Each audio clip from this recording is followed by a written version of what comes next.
حیات episode 6 novel by N نون الف۔ اللہ اللہ، ایسے اپنے ٹیچر کو گود میں بٹھا کر کون پڑھتا ہے؟ آپ بالکل بھی اچھے اسٹوڈنٹ نہیں ہیں۔ منوفل احمد خان کے زبردستی خود کو اس کے گود میں بٹھانے پر چڑ بھی رہی تھی اور بوکھلا بھی رہی تھی۔ تمہارا شوہر بیوی اس سے شرارت کرتا آج وہ اسے بوکھلائے دے رہا تھا۔ ایسے کیسے پڑھاؤں گی، مجھ سے نہیں ہوگا پلیز، وہ منمنائی تھی، مگر وہ اسے اپنے جال میں الجھانا جانتا تھا۔ پڑھانا تو پڑے گا بیوی، اور تم تو اچھی بیوی ہو، اللہ کو راضی کرنے والی۔ اس کے روحان سے انداز پر اس کی ناک دباتا وہ اسے اسی طرح قائل کرتا تھا۔ اللہ پوچھے گا نا مجھ سے کہ گود میں بیٹھ کر کون پڑھاتا ہے، تو میں کہہ دوں گی آپ نے زبردستی بٹھایا تھا۔ آپ کو قرآن پڑھا رہی ہوں، پھر بھی بچوں کی طرح گود میں بٹھاتے ہیں۔ بٹ میں بچی سمجھ کر نہیں، اپنی بیوی سمجھ کر بٹھاتا ہوں۔ دور سے مجھے آواز نہیں آتی ہے نا، تمہارے اسی لیے قریب کرنا پڑتا ہے۔ چلو اب پڑھاؤ مجھے۔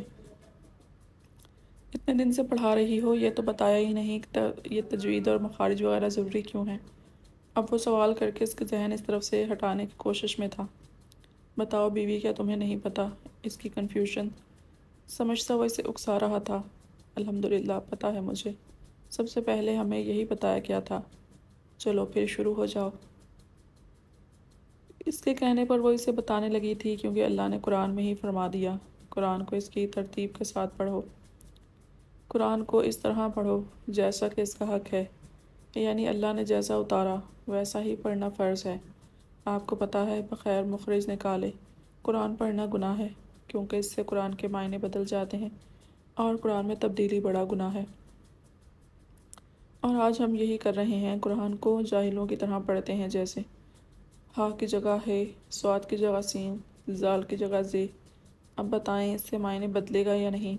الحمدللہ کا مطلب ہے تمام تعریفیں اللہ کے لیے ہیں، مگر بہت سے لوگ پڑھنے والے پڑھتے ہیں الحمدللہ، یعنی تمام برائیاں یا کچرا اللہ کے لیے ہیں، نعوذ باللہ، اللہ معاف فرمائے۔ وہ اسے حرف کی ادائیگی کے ساتھ سمجھا رہی تھی، بالکل ایک استاد کی طرح، اور وہ ایک ٹک اس پر نظریں جمائے بہت غور سے سن رہا تھا، اور جب وہ اس کو بتاتی تھی تب وہ اسے نہیں الجھاتا تھا۔ اتنا لحاظ اسے بھی تھا، ایسے 15 حروف ہیں جن کی مشق بہت ضروری ہے، ورنہ ایک دوسرے کی جگہ پڑھ کر ہم پورے قرآن کے معنی کو بدل دیتے ہیں۔ پھر کہتے ہیں ہم تو قرآن پڑھتے ہیں مگر کوئی فائدہ نہیں ہوتا، معنی تبدیل کر کے جیسا پڑھتے ہیں اللہ ویسا ہی تو دیتا ہے۔ اپنے استاد کی بات اس نے ہو بہو اس کو بتائی تھی۔ بہت سے لوگ ایسے ہیں جن کی بہت کوشش کے بعد بھی یہ الفاظ نہیں نکلتے، ان پر کوشش کی کرنا فرض ہے، ورنہ گناہ گار ہوں گے، اور پھر بھی نہ نکلیں تو لاچاری ہے۔ اللہ پوری امت کو توفیق دے قرآن کو صحیح پڑھنا سیکھنے کی، یہی تو بہترین عادت تھی اس کی۔ ہر اچھی بات بتانے کے بعد وہ پوری امت کے لیے دعا کرتی تھی، اور نوفل احمد خان تو بس اس کو سنتے رہنا چاہتا تھا۔ تمام تر بچوں جیسی عادتوں کے باوجود دین علم سے میں اس کا انداز بہت دل میں اترنے والا ہوتا تھا۔ آپ سے ایک بات کہوں؟ امید بھری نظریں اس پر ٹکی ہوئی تھیں، جتنی ہیں سب بولو بیوی، ساری اجازتیں ہیں تمہیں اپنے شوہر کو کچھ بھی کہنے کی، پوچھنے کی۔ اس کے معاملے میں ایسا ہی تو ہو گیا تھا وہ۔ آپ ایک ناظرہ قرآن کسی اچھے قاری کے سامنے کر لیں، انشاءاللہ پھر کوئی دقت نہیں رہے گی۔ انشاءاللہ اس کو اپنے حصار میں قید کرتا۔ وہ اس کے کاندھے پر سر ٹکا گیا تھا، جس سے حیات اور نروس ہو رہی تھی، مگر کچھ کر نہیں سکتی تھی۔ اس معاملے میں وہ اپنے ہی منواتا تھا، اور دوسرا حکم بیوی۔ اس کے سوال پر اس نے کچھ دیر سوچا تھا، اور یاد آتے ہی اس نے فوراً پوچھا تھا، آپ کی عمر کتنی ہے؟ اس کے سوال پر حیران ہوتا وہ اسے جواب دے گیا تھا، 27 سال۔ آپ نے کتنی عمر تک مکمل 5 وقت کی نماز پڑھی؟ 12 سال، اور پورے 15 سالوں تک میں نے ایک بھی نماز نہیں پڑھی۔ اب کے لہجے میں کچھ شرمندگی تھی۔ اس کی گود میں بیٹھی وہ اب اس کے فون میں نمازوں کا حساب لگا رہی تھی۔ 32,850 نمازیں آپ کی باقی ہیں، اگر روزانہ ایک ایک دن کی قضا کریں گے تو پورے 15 سالوں میں ادا ہوں گی، دو کریں گے تب بھی 7-8 سال لگیں گے، اور زندگی کا بھروسہ ایک پل کا بھی نہیں۔ ایک نماز بھی باقی رہ گئی تو بھی اس کے لیے جہنم میں 2,80,00,000 برس جلنا پڑے گا، اور اللہ معاف کر دے تو اس کا کرم، مگر ہمیں اس کو پورا کرنے کی کوشش کرنا ضروری ہے۔ اب وہ مکمل اس کی استانی بنی ہوئی تھی، اور وہ واقعی خود کو اس کا اسٹوڈنٹ سمجھ رہا تھا۔ اور ان نمازوں کا وہ ہدیہ ہوتا ہے 15 لاکھ، وہ منہ پر ہاتھ رکھتی ہوئی بولی تھی۔ تو پھر نوفل احمد خان کیسے نہ عشق کرے اپنی بیوی سے، جو اسے قطرہ قطرہ جوڑ رہی تھی۔ وہ اگر اس کے معاملے صبر کر رہا تھا تو اس صبر سے کئی گنا بڑی نعمت حاصل کر رہا تھا۔ سنیے، وہ کچھ پوچھنے والی تھی جب اس کے فون پر دادی کی کال آئی تھی۔ اس کا سوال ادھورا رہ گیا تھا، جو نوفل احمد خان کو یاد رہنے والا تھا۔ وہ جب تک پوچھتا نہیں تھا، کیونکہ اس کی بیوی کا ہر سوال گہرے مسائل میں ڈوبا ہوا ہوتا تھا۔ تم کچھ پوچھنے والی تھی بیوی؟ دادی کے فون پر بات ادھوری رہ گئی تھی۔ اسے اپنے ساتھ لٹاتا وہ اس کا ادھورا سوال پوچھ رہا تھا۔ تھوڑی دیر غور کرنے پر اسے یاد آ گیا تھا۔ اوہ، وہ میں ہی پوچھ رہی تھی کہ یہ گھر جس میں ہم رہتے ہیں کن پیسوں کا ہے؟ اور اس کا سوال سن کر وہ کچھ دیر ہنستا رہا۔ بیوی، جو سوال تمہیں شادی کے دن ہی کرنا چاہیے تھا، جب کھانے کی بات کی تھی، 2 مہینے لگا دیے یہ پوچھنے میں تم نے۔ تو اب بتا دیں، وہ اس سے تھوڑا فاصلہ رکھنے کی کوشش کر رہی تھی، جس سے وہ ناکام بنا گیا تھا۔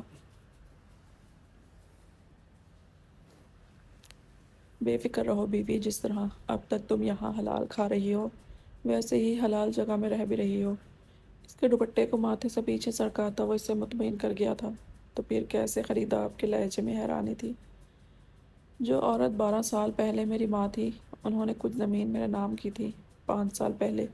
اس کو بیچ کر یہ فلور خریدا تھا پاپا کے کہنے پر۔ اس کے لہجے میں نفرت ہی نفرت تھی، یا تکلیف وہ سمجھ نہیں پائی تھی۔ آپ اپنی ماں کے لیے ایسا بول رہے ہیں؟ اللہ ناراض ہوگا، ماں تو ماں ہوتی ہے۔ آپ کو ان سے نفرت نہیں کرنی چاہیے۔ ان کے عمل کی وہ اللہ کے سامنے خود جواب دہ ہیں، مگر ان سے متنفر ہو کر آپ گناہ گار ہو رہے ہیں۔ اور آپ نے خود بتایا کہ آپ کی ماں نے ہی آپ کو نماز قرآن سکھایا، سب کی عزت کرنا سکھائی، اور کم عمر میں ہی وہ آپ کو بہت اچھی اچھی باتیں سکھا چکی تھی، جس کی وجہ سے آپ برائی کے گھر میں رہنے کے باوجود بھی وہاں کی برائی سے محفوظ رہے۔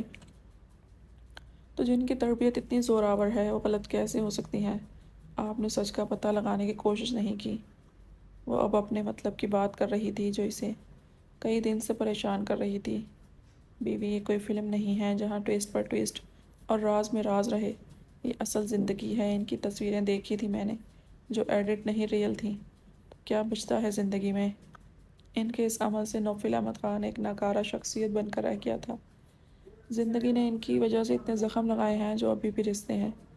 اس کی آواز میں پنہاں تکلیف اس نے اپنے دل میں محسوس کی تھی، مگر پھر بھی اس کا دل اس بات کو ماننے کو تیار نہیں تھا۔ جو عورت بچپن سے ہی اپنے بچے کو گناہ و ثواب کے کاموں میں فرق سکھائے، نیکیوں کی تلقین کرے، وہ ایسے کیسے ہو سکتی ہے؟ بیوی، زیادہ مت سوچو۔ تمہاری یہ بیماری ابھی بھی نہیں گئی لگتا ہے۔ اس کا بھی علاج اب مجھے ہی کرنا پڑے گا۔ آپ سچائی جاننے کی کوشش کریں۔ جن لوگوں نے تصویریں دکھائیں، وہی لوگ کچھ نہ کچھ تو ضرور جانتے ہوں گے، اور آپ کے وہ ویسے بھی دشمن ہیں، تو پھر آپ ان کی باتوں پر یقین کیسے کر سکتے ہیں؟ گویا اس کی عقل پر ماتم کیا تھا، اور جیسے آپ کی تصویریں ایڈٹ تھیں، ویسے ہی ان کی۔ بیوی، نیند نہیں آ رہی؟ تو تمہیں کوئی نیا چیپٹر پڑھاؤں؟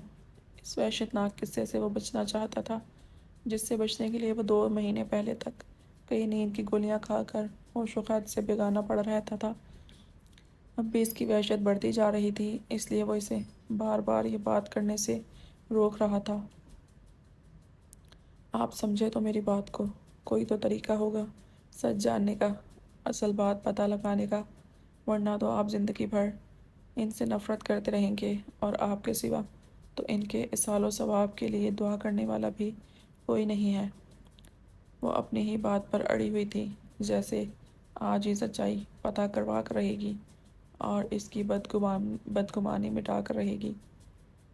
تو تم نہیں مانو گی بیوی؟ ٹھیک ہے پھر۔ اس سے پہلے وہ کچھ بولتی یا سمجھتی، نوفل احمد خان اس کے بقیہ الفاظوں کو اس کے منہ میں ہی روک چکا تھا۔ یہ اس کی برداشت کی حد تھی، یہ اس کی شدت تھی۔ یا وہ اس ذکر پر پھر سے ڈپریشن میں چلا گیا تھا؟ جو بھی تھا، مگر وہ اپنے اندر بڑھتی وحشت پر کنٹرول کرنے میں ناکام رہا تھا۔ مگر اس نے اب بھی کوئی حد پار نہیں کی تھی۔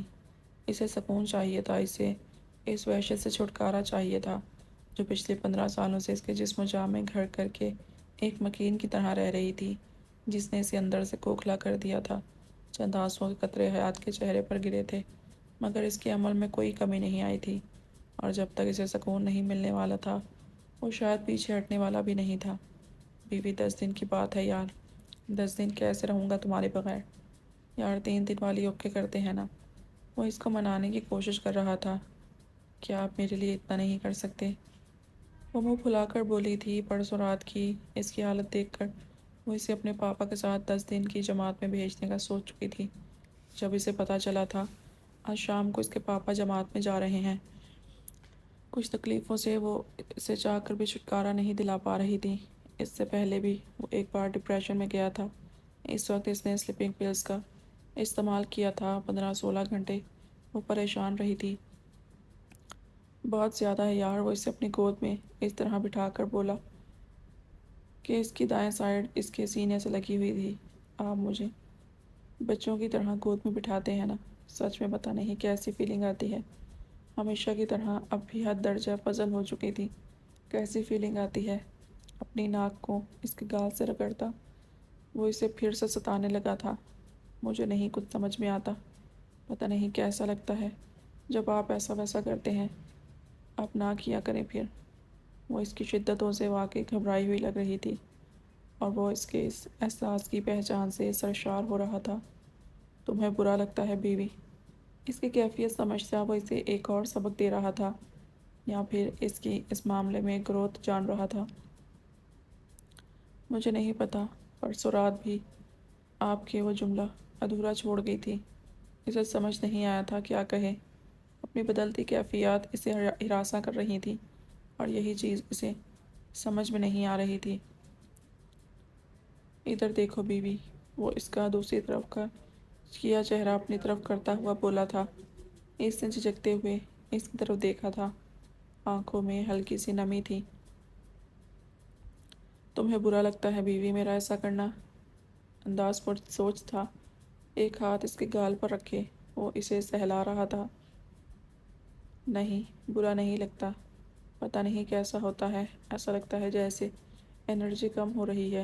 اتنا فرینک تو وہ اسے خود سے کر چکا تھا کہ اپنی فیلنگ وہ اس سے شیئر کر سکے، جس طرح اب کر رہی تھی۔ اور نوفل احمد خان کو ان 2 مہینوں میں اپنی بیوی کی رگ رگ سے واقف ہو چکا تھا۔ اس کی کیفیات اس کے چہرے سے جان لیتا تھا۔ پرسوں رات کی اس کی ہوش و حواس میں کی گئی حرکت پر وہ اس سے بیزار نظر نہیں آئی تھی، بلکہ شرم و حیا کی وجہ سے کل شام تک وہ اس سے چھپتی رہی تھی۔ پھر اپنے آپ کو کنٹرول کر کے وہ اسے اس کیفیت سے باہر لایا تھا، مگر وہ اس سے زیادہ دیر دور نہیں رہ سکتا تھا، اور اس کی یہ الجھن اس سے اب یہ فیصلہ کروا گئی تھی۔ 10 دن کی دوری سے اس کی بیوی کو بہت کچھ سمجھ میں آنے والا تھا، اور یہی وقت وہ اسے دینا چاہتا تھا، یعنی بہت سی چیزوں کو اب اس کا دل اور دماغ قبول کر سکتا تھا۔ بیوی میرے بغیر رہ لو گی؟ 10 دن یاد نہیں آئے گی میری؟ اس کو الجھا کر وہ پھر سلجھاتا تھا، جیسے اب کر رہا تھا۔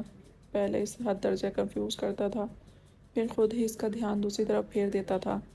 یہی تو نوفل احمد خان کو اچھا لگتا تھا۔ مجھے نہیں پتا، میں آپ کے لیے دعا کروں گی، جیسے پاپا کے جانے پر کرتی ہوں۔ پھر 10 دن کے بعد جب آپ آئیں گے تو آپ کی پسند کا کھانا بناؤں گی۔ وہ اس کا رخ اب دوسری طرف کر چکا تھا، اور یہ اس کا کمال تھا جو اسے اپنی بیوی پر حاصل تھا۔ اچھا، ویسے تم مجھے جماعت میں کیوں بھیج رہی ہو؟ وہ اب بھی اس کا گال سہلا رہا تھا، کبھی ایک تو کبھی دوسرا، کیونکہ جو بیوی اپنے شوہر کو نیک کاموں میں لگاتی ہے وہ اللہ کی فیورٹ ہوتی ہے۔ آپ کو معلوم ہے جہاد میں بھیجنے والیوں کو تو مکمل جہاد کا ثواب ملتا ہے۔ بہت زیادہ کنفیوژن میں بھی ایک دم نارمل ہو جانا ہی حیات کی ہی عادت ہو سکتی تھی، وہیں اسے نارمل حالت میں لانا نوفل احمد خان کا کمال ہوتا تھا۔ مطلب یہاں بھی تمہیں اللہ کی فیورٹ ہونا ہے؟ اب کسی اور قریب کر کے وہ اسے پھر سے کنفیوز کر رہا تھا۔ آپ کا دل نہیں کرتا اللہ کا فیورٹ بندہ بننے کا؟ کرتا ہے نا، بتاؤ کیسے بنوں گا؟ اب پھر سے وہ اسے سلجھا رہا تھا، ہر چیز سے زیادہ اللہ اور اس کے رسول سے محبت کر کے۔ اب وہ ایک عجیب کیفیت میں اسے بتا رہی تھی۔ اس کا دل اس کے رب کی محبت میں سرشار تھا۔ اس جملے پر اس کے چہرے پر آنکھوں کو روشن کرنے والی روشنی تھی جو نوفل احمد خان کو ایک بار پھر بہکا گئی تھی۔ چلو بیوی، تیاری کرواؤ، میری 1 گھنٹے میں نکلتے ہیں پھر، کیونکہ سسر جی میری بات بھی کر چکے ہیں۔ اس کے ہوائیاں اڑتے چہرے کو دیکھ کر وہ اپنی مسکراہٹ دباتا اسی لیے ہی اٹھ کھڑا ہوا تھا، اور گھنٹے بعد وہ گھر سے نکل چکے تھے۔ زندگی کا ایک نیا سفر دونوں کا منتظر تھا۔